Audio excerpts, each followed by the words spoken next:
Hey, salut à tous les gars, c'est Ren, j'espère que vous allez tous très bien, moi ça va nickel. On se retrouve aujourd'hui pour parler d'un film d'animation que j'ai découvert que très récemment, mais qui a plus de 20 ans, et oui, c'est un film d'animation japonais et américain, sorti en 2001, on parle de Vampire Hunter D Bloodlust, c'est parti.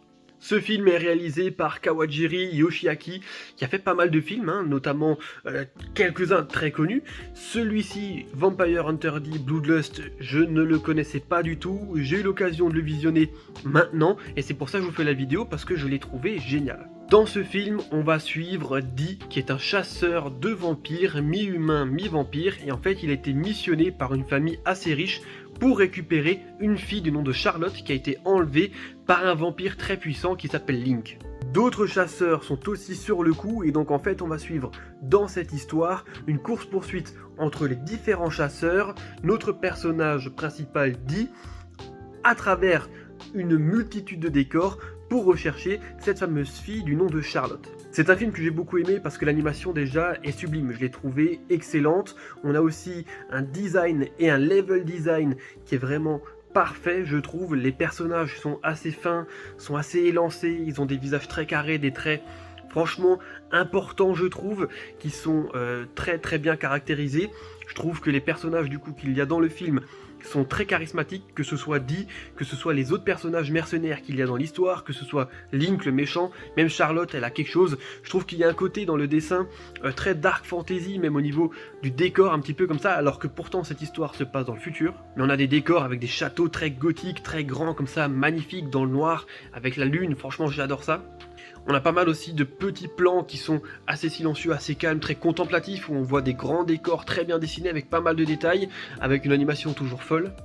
Les personnages secondaires sont assez intéressants aussi parce que de une, ils apportent des combats, de deux, il y en a certains qui sont assez sympathiques et rigolos, et de trois, comme dit, ils ont tous un charisme de fou, donc ça apporte plein de petites quêtes secondaires, plein de petites choses intéressantes, même eux, on est bien content de les voir à l'écran. Le design du héros est excellent, charisme au max, grand chapeau, grande épée, des grandes dents de vampire, un visage très carré comme ça, très bien dessiné, avec un long impair, on a l'impression comme ça, en cuir, franchement c'est stylé, un cheval sorti des enfers, tout ça c'est franchement full charisme, full style, et on accroche directement.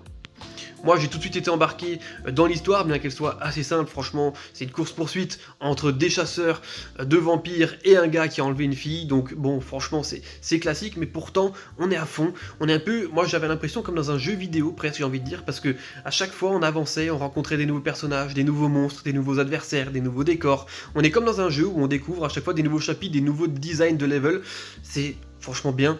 Moi j'ai été porté tout le long, il dure 1h45, c'est passé très vite, je me suis pas ennuyé, franchement j'ai accroché, c'était top. Quelques musiques, quelques thèmes sont assez sympathiques, mais bon, c'est pas le gros point fort du film. Moi ce que j'ai vraiment souligné comme point fort ici, c'est l'animation et le design. Il y a aussi un côté assez profond que l'on apporte avec un côté romantique, amour, on va dire comme ça, entre Charlotte et son kidnappeur, si on peut dire ça comme ça. C'est vrai qu'il y a quelque chose de sentimental qui revient un petit peu ici, qui est plus ou moins touchant de temps en temps. On peut comprendre le point de vue de Charlotte, on peut comprendre le point de vue de Link, on peut aussi comprendre Dee qui est lui là, ici, full stoïque, aucun sentiment, il est là pour faire sa mission, il en a rien à foutre lui. Et alors moi j'ai pas vu l'œuvre originale, je ne l'ai pas lue, mais il paraît que globalement dans cette œuvre là c'est plutôt bien retranscrit, au niveau de l'histoire c'est bien fait. D'ailleurs, c'est une œuvre qui est beaucoup appréciée parce que j'ai pu voir sur internet les différentes critiques, les différentes notes, et c'est un film qui s'en sort très bien. Moi voilà, je dois être honnête, le gros coup de kiff que j'ai eu, c'est le côté du design et le côté très gothique, dark fantasy que l'on pouvait retrouver, que j'ai franchement surkiffé. Alors j'ai cru entendre que le film était censé avoir une suite encore, alors il y en avait un premier qui est sorti en 1985, si je me trompe pas, impossible pour moi de le trouver pour pouvoir le visionner, celui-ci est sorti en 2001, dimons 20 ans après.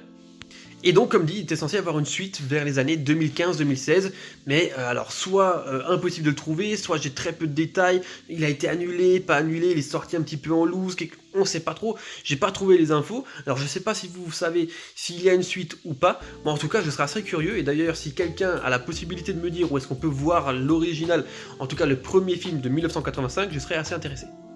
En tout cas, moi, je vous conseille ce film. Si vous aimez l'animation, si vous aimez les dessins, si vous aimez un petit peu la dark fantasy, le côté un petit peu dark, très sombre, les histoires assez sympathiques, ici, vous avez globalement tout dans ce film.